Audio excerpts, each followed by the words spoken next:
जैसा संसद करे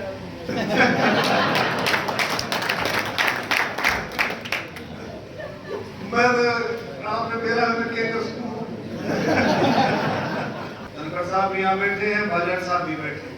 साथियों, जो आपका दर्द है, धनखड़ साहब अभी भी गाड़ी में चर्चा हो रही थी। धनखड़ साहब ने बहुत लड़ाई लड़ी है।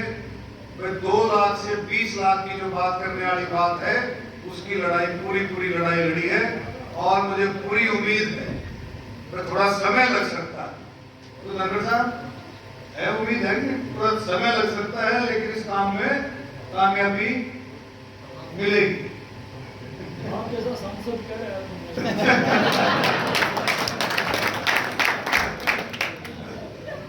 मैं आपने मेरा केंद्र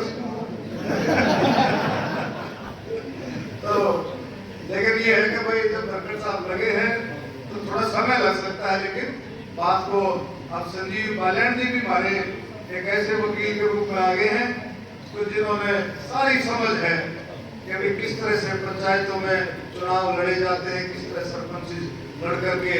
ये कोई आजकल के चुनाव जो है भाई, छोटा चुनाव बेशक हो, अगर किसी गांव में 200 वोट है, 300 वोट है, वो भी आजकल एमएलए से कम चुनाव नहीं होता। इतनी भीड़ भिड़ाई का चुनाव होता है, फिर आप निकल करके आते हो। बहुत मुश्किल चुनाव होता है, इसमें कोई शक नहीं।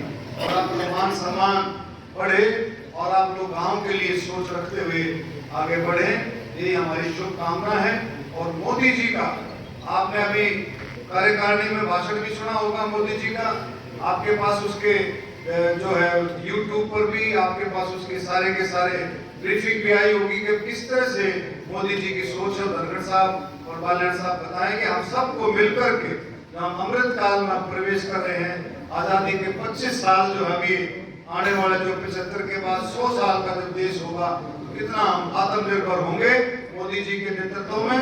और मोदी जी ने एक और नारा दिया है, इस अमृत काल को हम कर्तव्य काल में बदले। तो हमारे सबका फर्ज है, हर एक नागरिक का फर्ज है कि अपना कर्तव्य भी अपने हकों के साथ, अपने अधिकारों के साथ, अपने कर्तव्य को भी और ठोक करके हम पालन करें। देश को मजबूत बनाने के लिए, हरियाणा को मजबूत बनाने के लिए, और केंद्र सरकार, हरियाणा सरकार सबकी सोच रखते हुए, धनखड़ जी आपके पार्टी के, हमारे पार्टी के अध्यक्ष और बालन जी सबकी सोच रखते हुए सरकार किसानों के लिए, खेती और मजदूर, गरीब, दलित, बैकवर्ड भाइयों के लिए, कर्मचारी, व्यापारी, सबकी सोच रखते हुए सरकार है।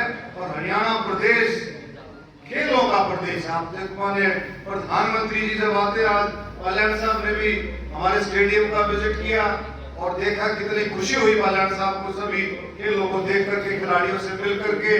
बालन साहब जब मोदी जी हमारे हरियाणा में आते हैं तो कहते हैं हरियाणा प्रदेश किसान, मजदूर, किसान, जवान, किसान और पहलवान, ये 3 बार बोलते हैं मोदी जी। पहलवान का मतलब अब ये नहीं कि भाई कुश्ती और कबड्डी, वो तो है ही पहलवान का मतलब, लेकिन पहलवान का मतलब अब खिलाड़ी से। पहलवान जय जवान, जय किसान और जय पहलवान, यानी कि पहलवान का मतलब खिलाड़ियों से। ओलंपिक में एथलेटिक्स में आपने किस तरह से हमारे नीरज चोपड़ा ने ओलंपिक में गोल्ड मेडल देकर के हरियाणा का ही नहीं, पूरे विश्व में देश का नाम रोशन किया है। तो भाई हरियाणा खेलों में बिल्कुल नंबर 1, हर चीज में हरियाणा बहुत आगे बढ़ रहा है। कृषि में आप लोगों के योगदान से किस तरह से हरियाणा आगे बढ़ रहा है, इन सारी चीजों का ध्यान रखते हुए आपके नुमाइंदों, हम सबको मिलकर के देश के लिए, हरियाणा के लिए और भाई सारे जज्जर के लिए, सबके इस के लिए आप लोगों ने आपने मिलकर काम करना है, आगे बढ़ाना है।